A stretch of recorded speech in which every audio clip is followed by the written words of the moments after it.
Assalamualaikum warahmatullahi wabarakatuh. Halo mahasiswa semua, ketemu lagi di mata kuliah survei dan pemetaan geomorfologi ya. Kali ini materi yang akan kita bahas kali ini adalah terkait dengan pendekatan geomorfologi menggunakan tools atau menggunakan alat penginderaan jauh dan juga sistem informasi geografis. Oke, kalau kita ingat kembali, kalau kita review kembali apa yang kita pelajari pada pertemuan sebelumnya terkait dengan sumber data untuk pemetaan geomorfologi, maka ada beberapa sumber data ya, mulai dari peta, kemudian ada citra penginderaan jauh, baik itu yang sistem fotografik, contohnya foto udara, maupun yang citra non-foto sebagai sumber data. Nah, jadi baik peta, foto udara maupun citra non-foto itu kemudian kita gunakan untuk analisis atau observasi kondisi geomorfologi. Nah, kemudian terkait dengan pengumpulan dan pencatatan data itu ada yang secara langsung dan tidak langsung ya. Kalau yang secara langsung itu berarti kita melakukan survei di lapangan maupun juga melakukan eksperimen di laboratorium. Nah, tapi juga ada yang secara tidak langsung. Kalau yang secara tidak langsung itu menggunakan yang namanya data dari instasi. Oke, untuk yang data pencatatan data langsung atau data primer, nah saya akan membahas bagian yang kedua ini ya, tentang pengumpulan dan pencatatan data langsung di atau melalui interpretasi citra penginderaan jauh dan juga bagaimana pengolahan dalam sistem informasi geografis. Oke, berkaitan dengan peta, ya tadi kan salah satu sumber data untuk analisis kondisi geomorfologi di satu wilayah itu kan salah satu sumber datanya adalah peta. Nah, berkaitan dengan peta dalam konteks ini adalah kita bisa menggunakan data untuk analisis kondisi geomorfologi melalui peta topografi. Apa saja data yang bisa kita ekstrak dari peta topografi? Ada banyak sekali. Yang pertama adalah tentang garis konturnya. Ya, jadi informasi terkait dengan kontur itu memberikan informasi tentang ketinggian, yang kemudian nanti bisa diolah untuk bisa menghasilkan yang namanya slope atau kemiringan lereng, sampai juga kepada kondisi topografinya ya, berbukit ataukah bergunung dan lain sebagainya. Termasuk juga dari kerapatan kontur ya. Jadi kalau kita lihat garis kontur itu kan tidak hanya menunjukkan aspek ketinggian saja, tetapi dari kerapatan kontur menunjukkan apakah satu kemiringan lereng itu curam atau tidak, kemudian juga dari aspek arahnya dan juga bentuk konturnya, kemudian polanya ya, juga termasuk juga interval konturnya, intervalnya tadi rapat atau renggang. Kemudian juga jaringan sungai, pola jaringan sungai ya, kondisi hidrologinya, dan juga dari pendekatan land use. Nah, dari data-data tersebut, baik itu dari kontur, kemudian dari jaringan pola jaringan sungai, maupun dari pendekatan PL, itu kemudian kita bisa gunakan untuk observasi kondisi geomorfologi. Nah, ini adalah contoh ya teman-teman, contoh bagaimana kemudian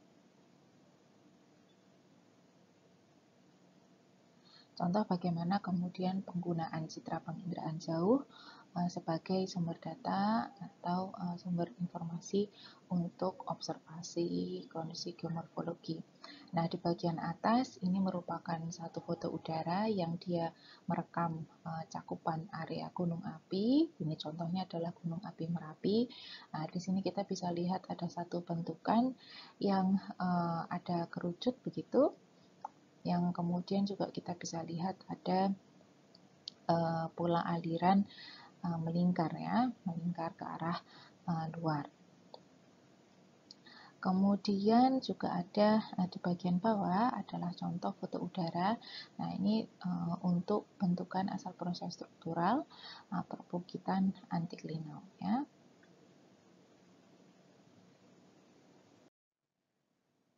Selanjutnya ada foto udara, ini untuk cakupan atau merekam area satu bentukan asal proses fluvial, foto udara dengan objek meander ya, jadi ada satu meander yang kemudian di bagian sini ini ada meander yang dia terpotong ya, atau kita sebut sebagai oxbow. Kemudian di bagian bawah ini merupakan satu foto udara. Untuk ini cakupannya adalah area marin dan juga fluvial. Nah, jadi satu foto yang dia merekam area pantai dan juga fluvial sungai.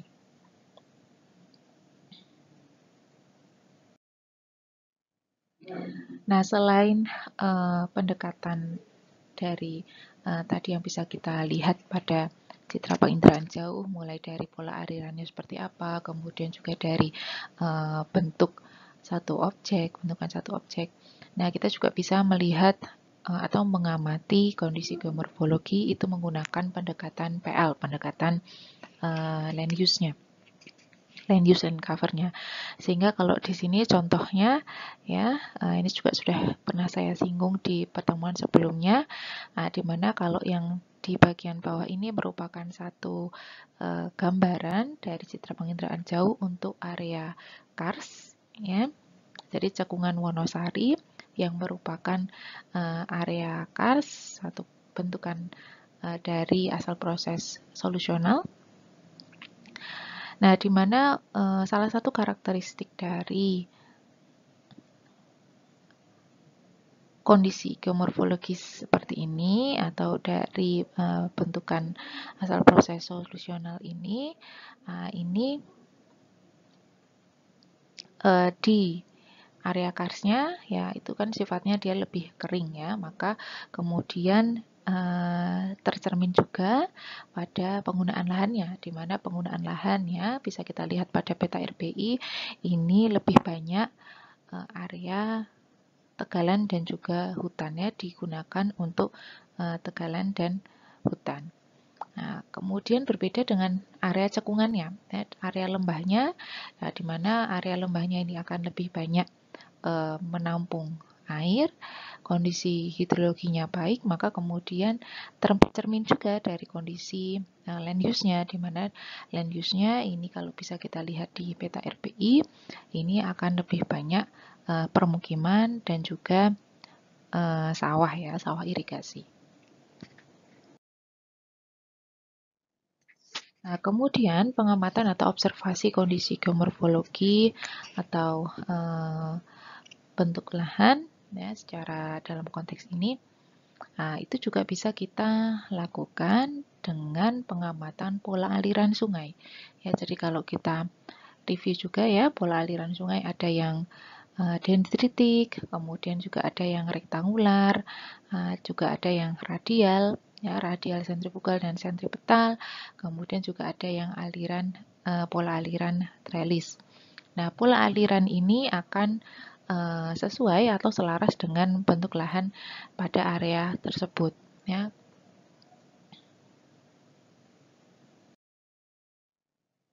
Nah, kalau kita lihat kembali tentang pola aliran, ada dendritik ya, menyebar, kemudian rektangular, dia agak mengotak begitu, kemudian ada pinat, trellis, anular, paralel, radial, dan juga sentripetal ya, radial yang sentripetal. Nah, sehingga kalau kita bandingkan, sekarang kalau kita lihat dari citra penginderaan jauh, kalau pola alirannya seperti ini ya, jadi ada satu bentukan begitu, pola alirannya seperti ini, memutar, kemudian mengarah keluar atau radial, disebut juga sebagai radial sentrifugal, maka itu umumnya berada pada pola aliran seperti ini umumnya berada pada satu bentukan, misalkan pegunungan atau perbukitan. Ya. Berbeda dengan ketika pola alirannya radial sentripetal. Ya. Kalau radial sentripetal, maka dia memutar juga, melingkar juga, tetapi dia memusat. Nah, kalau yang seperti ini itu umumnya berada pada bentukan lembah atau satu danau. Ya. Nah, kemudian untuk bisa mengenali atau menganalisis kondisi geomorfologi satu wilayah, sebenarnya ada beberapa pendekatan ya. Tadi yang pertama pola alirannya, ya, pola alirannya. Kemudian yang kedua, kalau ini dalam konteks atau dalam contoh kasus untuk bentuk lahan asal proses vulkanik, maka bisa ditambahkan juga pengamatan adanya spring belt atau sabuk mata airnya. Ya, jadi pada bagian tekuk lereng itu merupakan perbatasan antara satu bentuk lahan dengan bentuk lahan yang lain. Kemudian bisa kita juga amati dari perbedaan land use. Ya, misalkan pada area kebundannya, nah ini kan umumnya lahan kosong ya. Tapi kalau sudah di bagian bawah ya sampai ke dataran kaki, kemudian dataran fluvial ya. Jadi dari lereng kemudian ke bagian kaki, dataran kaki dan juga dataran fluvial, ini kan kita juga bisa mengamati perbedaan land use-nya.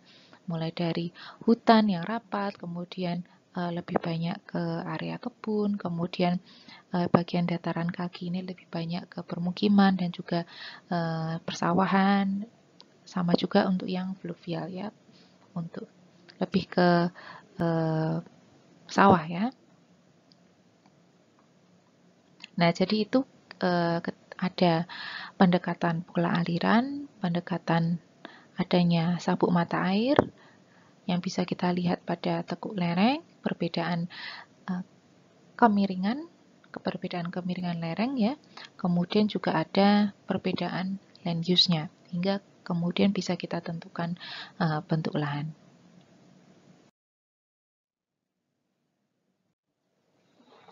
Selanjutnya untuk bentuk lahan asal proses fluvial ya, ini juga bisa kita amati atau kita bisa amati dengan bantuan data kemiringan lereng. Ya, jadi mulai dari gradien atau kemiringan lereng yang curam sampai kemudian kemiringan lereng yang dia lebih datar.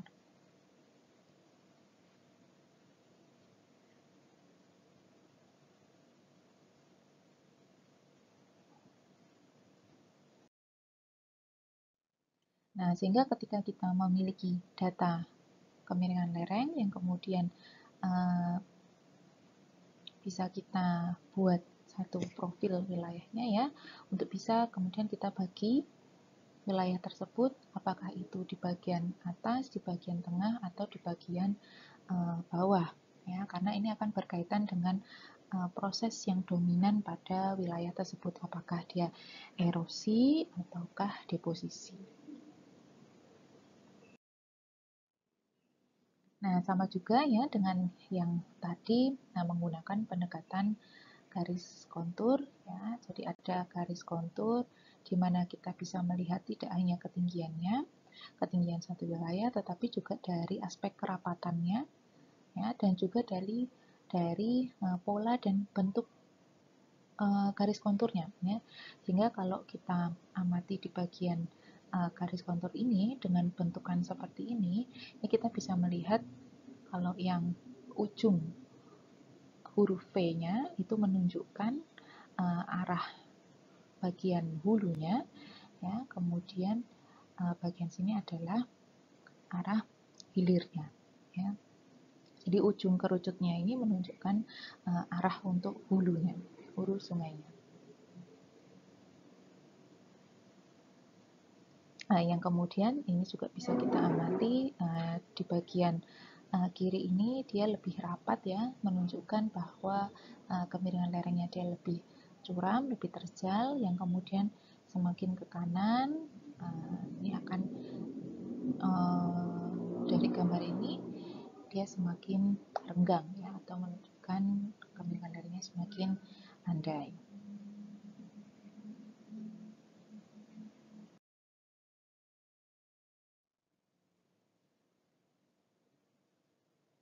Nah, untuk tipe sungai ini juga ada sungai konsekuen, sungai subsekuen, sungai resekuen, obsekuen, dan juga insekuen. Nah, ini pola alirannya menambahkan dari yang tadi bentukan asal proses fluvial, di mana kita juga bisa mengamati bentuk-bentuk lahan asal proses fluvial ini melalui data penginderaan jauh ya. Karena kalau kita lihat di lapangan itu belum tentu kita bisa melihat secara utuh ya kondisi sungainya mulai dari hulu dan sampai hilirnya, tapi kalau kita lihat dengan penginderaan jauh dengan keunggulan bisa mengamati satu area dengan lebih luas, nah itu bisa kita lebih mudah untuk mengamati bentuk. Contohnya di sini ya, ini adalah Oxbow Lake. Jadi satu meander yang kemudian dia sudah terputus membentuk satu danau yang disebut sebagai Oxbow Lake. Kemudian ini juga ada delta ya.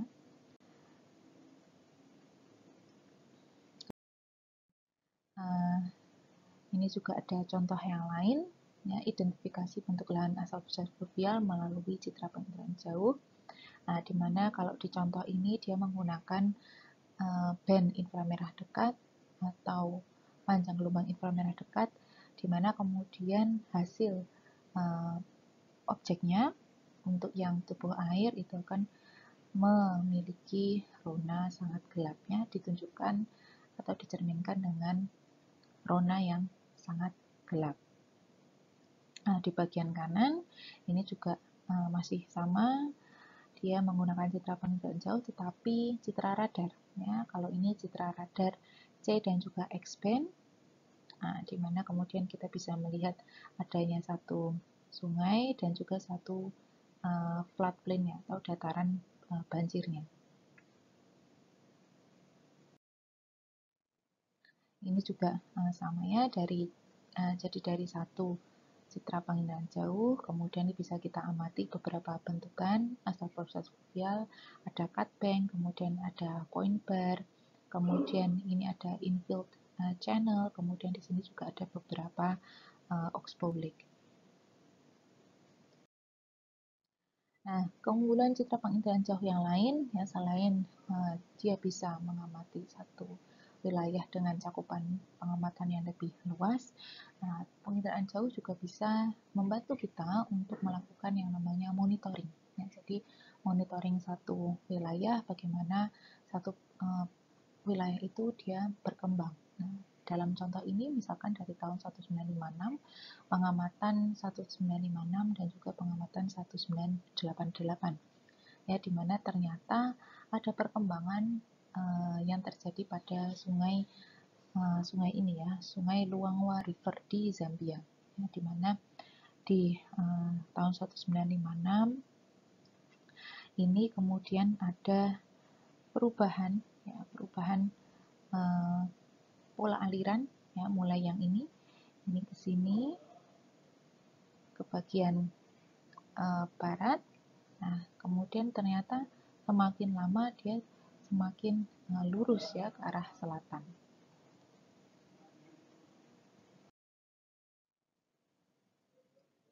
Foto udara dan juga citra satelit juga memudahkan kita untuk mengamati yang namanya pola aliran, menambah dari penjelasan yang sudah saya sampaikan tadi ya.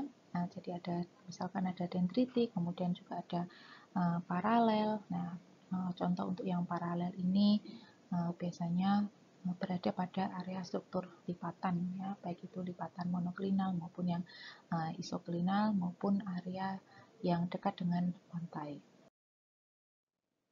Kemudian ada trellis. Ya, trellis ini biasanya berada pada pegunungan lipatan. Ya, contohnya seperti ini kalau kita lihat dari atas. Kemudian radial. Ya, radial itu khususnya radial sentrifugal itu berada pada satu bentukan asal proses vulkanik di pegunungan. Kemudian rektangular itu biasanya area patahan, ya, contohnya seperti ini kalau untuk yang rektangular. Kemudian asal proses struktural juga ada dome, ya, kita bisa lihat amati juga dari citra penginderaan jauh.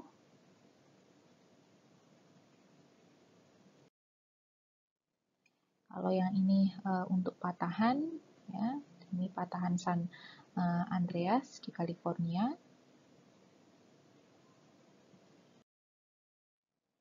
Hogback, ya, asal proses struktural masih sama Hogback.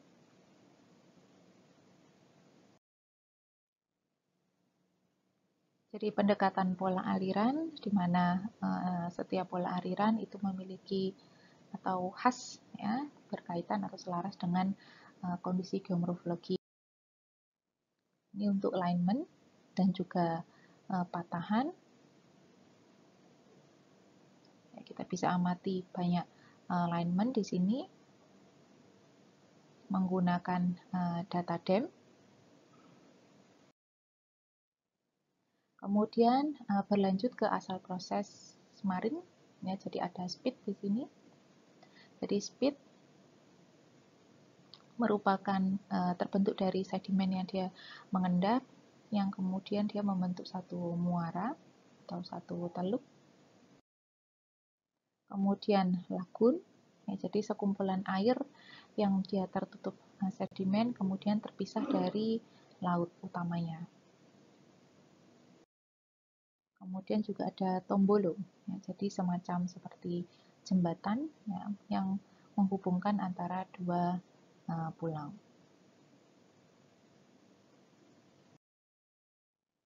Kemudian asal proses eolin, ya, jadi ada bentukan gumuk pasir, ya, juga bisa kita amati melalui citra penginderaan jauh. Nah, di mana kita bisa melihat di sini mulai dari warna, dari bentuk, ya, itu akan berbeda dengan objek di sekelilingnya. Ya. Nah, oke, jadi itu tadi teman-teman penjelasan atau gambaran bagaimana kemudian citra penginderaan jauh dan juga sistem informasi data spasial, ya, menggunakan pengolahan di sistem informasi geografis itu kemudian bisa membantu kita untuk bisa melakukan analisis kondisi geomorfologi satu wilayah.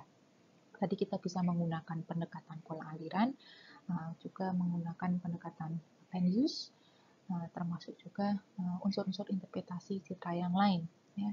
Jadi misal tadi dari rona, dari bentuk, dan juga dari unsur interpretasi yang lain. Kemudian untuk yang data spasial kita juga bisa menggunakan tadi ada kemiringan lereng, ya, kita bisa menggunakan data DEM untuk identifikasi kondisi topografi dan kemiringan lereng. Oke, jadi itu tadi materi pada pertemuan minggu ini. Saya tutup. Sehat selalu untuk semua teman-teman semua. Bila taufiq wal hidayah. Wassalamualaikum warahmatullahi wabarakatuh. Sampai jumpa.